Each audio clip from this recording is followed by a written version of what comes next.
Muy bien, en Sobre los Hechos tenemos hoy la gratísima compañía del licenciado Atoy de Camps.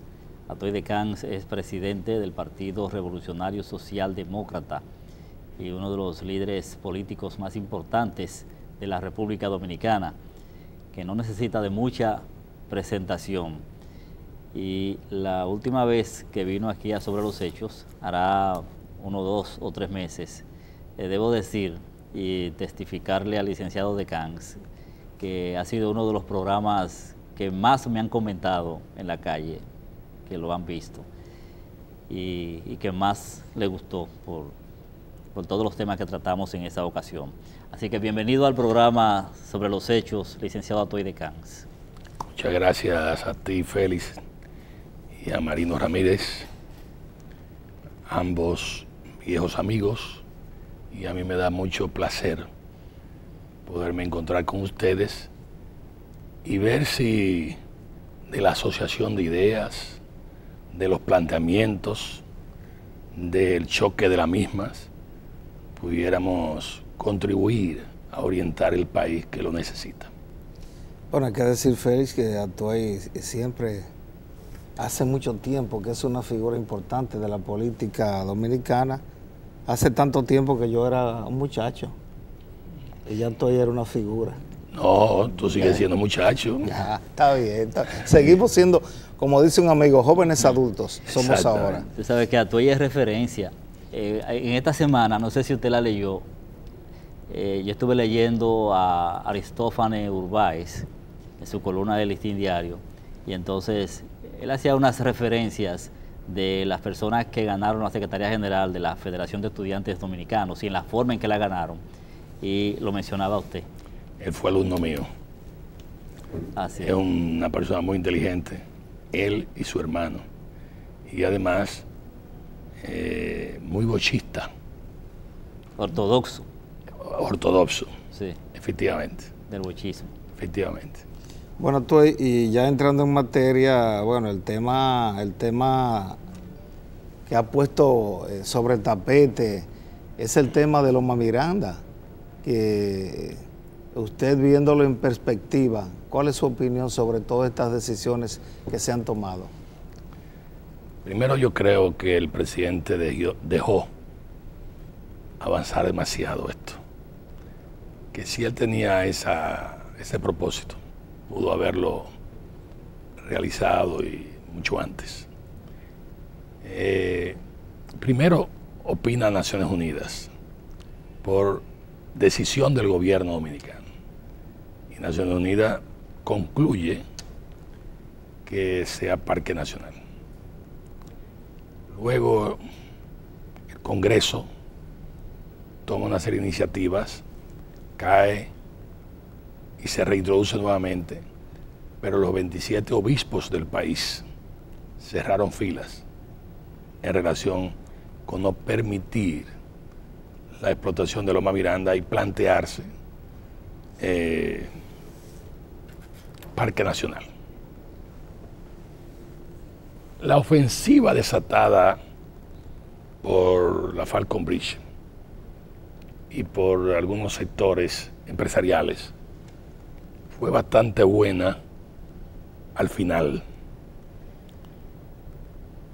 Yo tengo la impresión de que el presidente fue visitado por algunos funcionarios diplomáticos y en ocasiones probablemente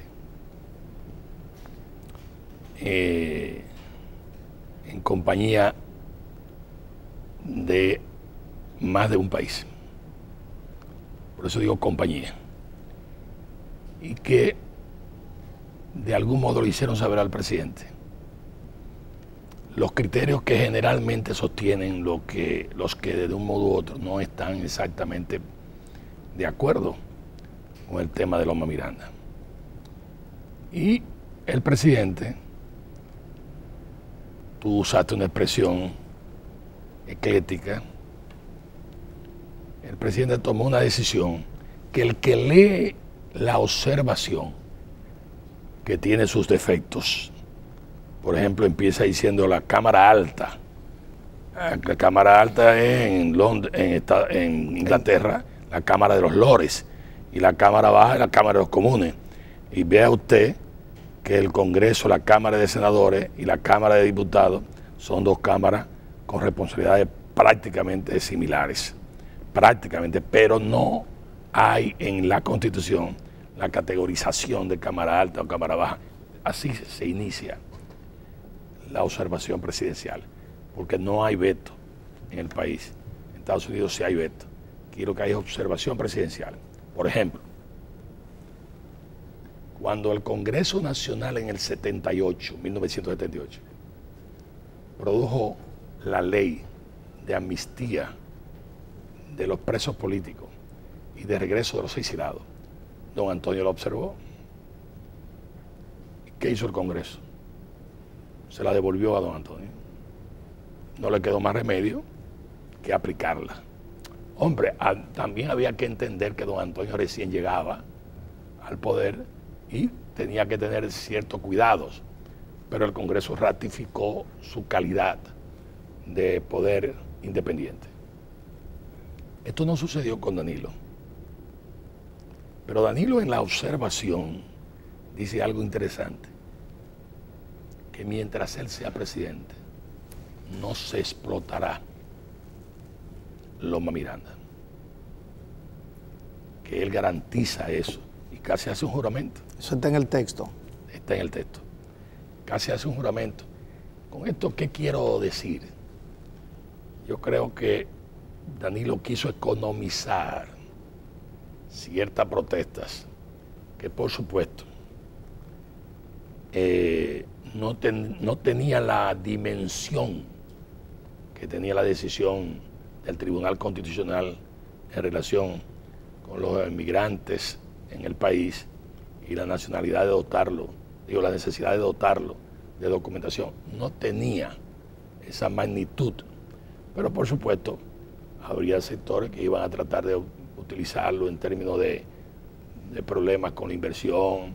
Seguro que la reunión esta que ha habido de supuestamente 600 inversionistas, entre comillas, 600 inversionistas, porque yo vi la foto, y había muchos dominicanos ahí repartidos en la visita, en la reunión. Hombre, si vinieron 100, bienvenido, ¿no? Magnífico. Pero no creo que esa magnitud. Entonces, ese es un factor. Qué bueno que está ejemplo que se va a utilizar y demás. Yo entiendo que si este era el propósito de Danilo, debió haberlo hecho antes y no debió haberlo dejado que hiciera este peregrinaje, esta crucifixión tan grande. De todos modos, le va a generar cierto repudio popular, pero él se cubrió con el tema de que no permitirá su desarrollo.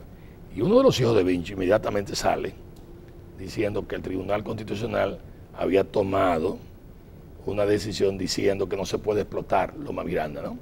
Es decir, se cura en salud, como se dice, y demás.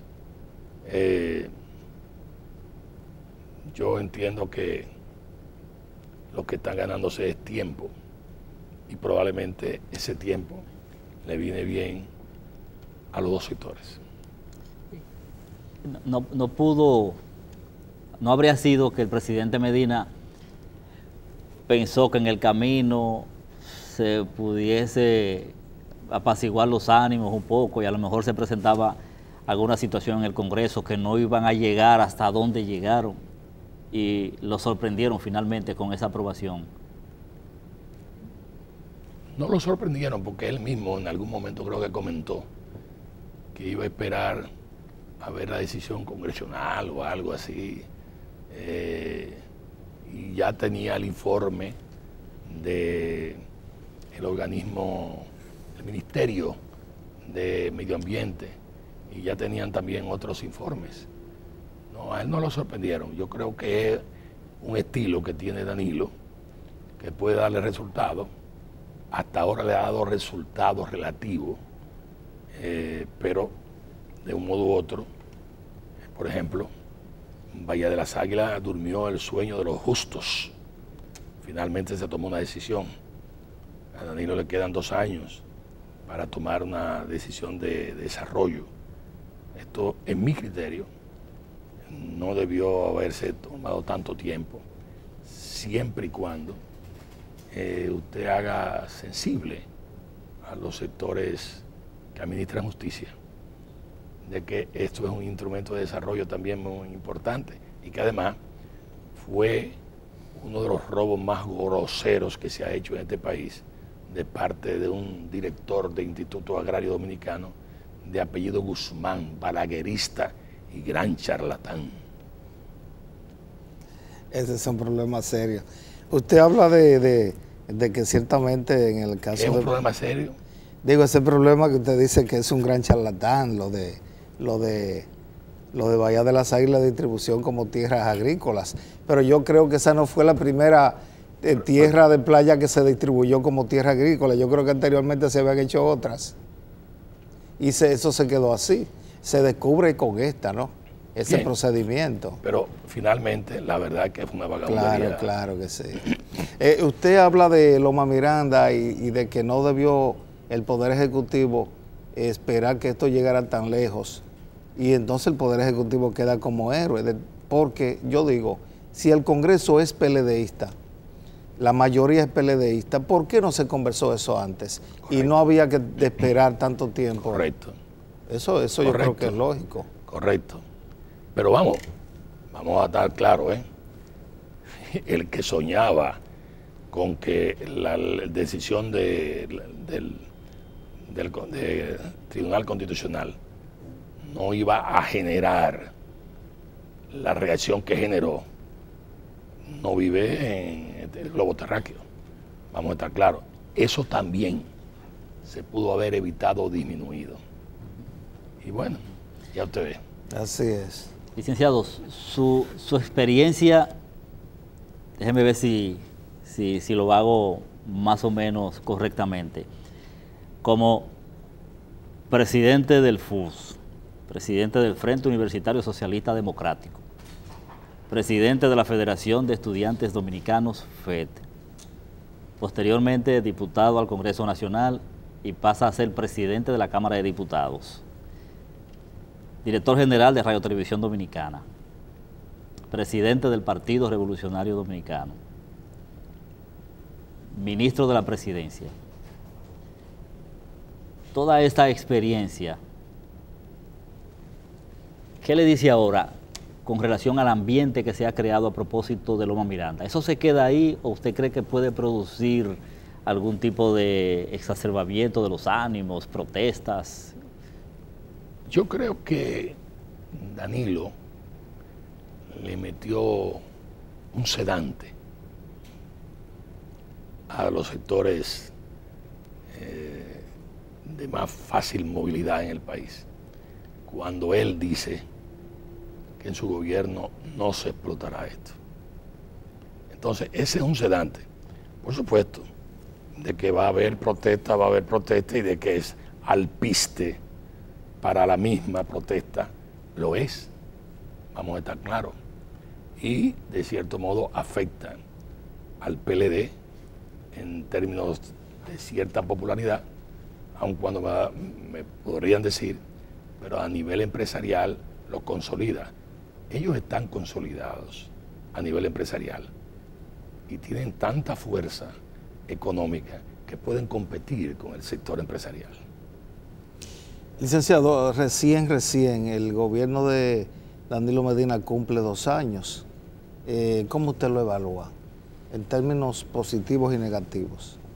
Mira, yo creo que Danilo ha sido muy prudente en una serie de cosas, por ejemplo, en una actitud muy humilde, ha pasado a controlar el Partido de la Liberación Dominicana y le ha quitado el cetro al doctor Leonel Fernández Reina. Y lo ha hecho sin mucho aspaviento, como el que no quiere la cosa. Mano muerta, tranquilito, suave. Cuando entra lo repudian o no le dan tanto aplauso y demás. Y finalmente termina controlando la asamblea. ¿Por qué? Obviamente su gente empieza a sumarse. Además, tengo que decirlo de modo también claro, este es un país tremendo. El poder presidencial adquiere niveles desproporcionados. Lo digo por experiencia. Cuando se le estableció el sueldo a los presidentes y secretarios generales del PRD en todo el país, ahí mismo el partido pasó a ser controlado por el presidente. Pero ahí mismo, ¿eh? Mire, le voy a citar un caso, el de La Canela en Santiago. Ahí hay dos señores muy mayores que habían sido regidores y insistieron tanto con que necesitaban que uno era presidente y otro secretario general del partido, que yo lo llevara a donde Hipólito, que no me quedó más remedio, porque además me hicieron como 10 visitas a casa. Y bueno, pues vamos por donde Hipólito. Y yo llego al palacio, llego al despacho presidencial y le hago saber al presidente que estoy ahí y con quién ando.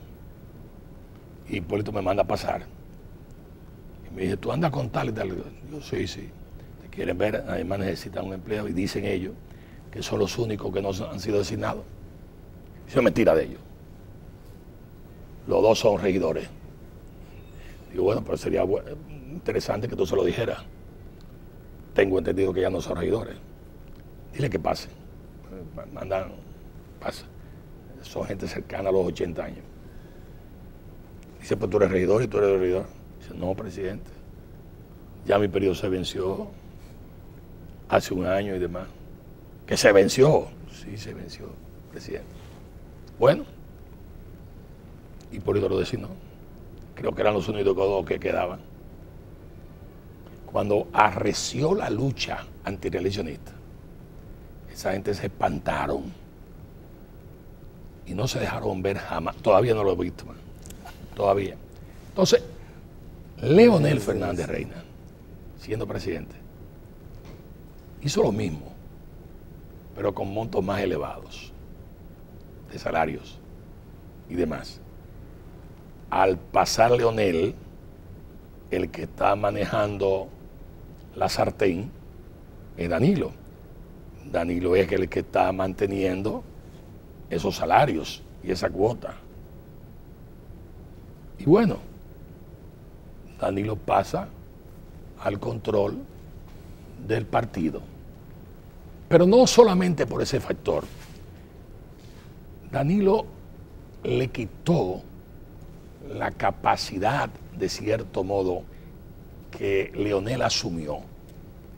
Leonel es de Villajuana, pero llegó un momento en donde Leonel dijo que aquí no había gente que discrepara, usó una expresión, o que razonara. O sea, algo así, sí. Hey, que razonara, es decir, se montó en un trono propio de un faraón, y Danilo ha venido como un ser mortal, terrenal, humilde, y haciendo visitas, que tampoco son nuevas, porque esas visitas populares las hizo Salvador Jorge Blanco, vamos a estar claros, y la cantidad de gente que recibió, pero lo ha hecho con sencillez, la ha hecho sin crear expectativa en principio, y tratando con resolver problemas con pequeñitos parches, surciendo el traje de la miseria del país. Bueno, la miseria aquí ha crecido mucho. Solamente en la cabeza del gobernador del Banco Central se le ocurre la idea de un crecimiento de un 7%. Además, si lo que está contando es con el contrato de la Barrigol, que de un modo u otro inyecta la economía, bueno, pero ven acá, tú tienes un contrato que ha logrado exitosamente que en el gobierno de Danilo pudiera disfrutar de recursos, porque tal y como estaba concebido, era para otro gobierno, no para este. Entonces Danilo lo hizo bastante bien. Danilo y sus colaboradores, Montalvo y otros más, que esa es la pura verdad. Montalvo fue dirigente del FUS. Yo lo introduje, venía de Santiago con su familia. Ellos estaban ligados al periódico La Información, a los francos, y habían vendido la sección y vinieron a la capital. Es una persona honesta y una gran persona. Bueno, le renunció a Leonel Fernández Reina cuando entendía que en definitiva las cosas no iban por los senderos que debían de ir. Y Danilo... En el 73 él se fue al PLD también, o se quedó en el PLD. Se fue al PLD. Él fue dirigente del FEL. No. Bueno, pasó del FUS al FEL, sí. Pero fue dirigente del FUS. Claro. Vamos a estar claros. Sí. El 94% de esos dirigentes, yo estaba afuera, esos dirigentes pasaron a Bosch. Yo regreso al país, enviado a buscar por Peña Gómez, y me toca dirigir. Por supuesto, ya yo soy egresado, y entonces propongo los dirigentes y desarrollamos una campaña porque se había dicho que el que más votos sacara, se había establecido, le quedaba el nombre de FUS, grupo estudiantil que yo había fundado y que venía de haber sido antes Frente Universitario Radical Revolucionario FUR, que dirigió Armando Hopperman, Rafael Burquerque, Franklin Almeida, Guillermo Rivera y bueno, y varios más. Pero que no tenía mucha significación en términos de votación, era de menos de un 1%, y yo lo llevé a un 62% por votos. Entonces, en esa dirección, ese grupo, Santa María, ellos, Temístocles, Danilo, pasaron a formar parte del PLD. Yo soy de los que primero, de los que forma parte del primer círculo de estudio. Bueno, Franklin Almeida, que como trabajaba en la Suprema Corte de Justicia, a veces venía muy cansado y se dormía, pero Franklin Almeida también participó en esas reuniones y otros compañeros más con Juan Bosch ahí. El primer círculo de estudio. Nos reuníamos en el edificio de Buenaventura. Luego, esos muchachos son la base del equipo de Bosch, que después un poco se deforma y Bosch amenaza con renunciar también. Y todo el país, todos ustedes conocen lo de las declaraciones públicas de Bosch, renunciando al PLD también. Pero Danilo, sin lugar a dudas, ha seguido un poco más la ortodoxia boschista. Y su juramento ante la tumba de Bosch, yo creo que ha sido más consecuente que otros que han pasado ahí a asumir cargos y posiciones en el PLD y en su gobierno. Pero cuando usted dice que el PLD ahora lo controla el presidente Danilo Medina, parece que tiene algunas dudas de quién será el candidato presidencial para las elecciones del 2016. No, yo creo que Danilo no va a ser candidato. Claro, la escuela balaguerista es una cosa increíble y todavía subyace en el subconsciente de muchos dominicanos, incluyendo gobernantes, que si tú dices con mucho tiempo que no va, se te van para otro lado. Claro, si tú le guiñas el ojo a uno de los aspirantes, vamos a estar claros, Leonel no tiene nada que hacer ahí. Si Danilo decide apoyar a uno de los que aspiran, sea Reinaldo, sea Francisco Javier, exactamente, y sea Temístocles, que dicho sea de paso, ha sido bastante claro, ríspido en respuesta a la acusación de traidor que le han hecho.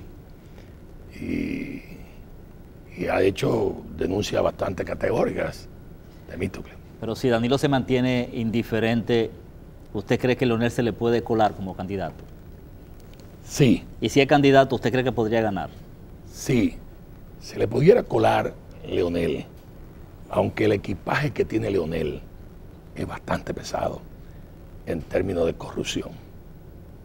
Pero se puede perfectamente colar, más que todo porque el PRD en sus versiones le ha estado asfaltando el camino.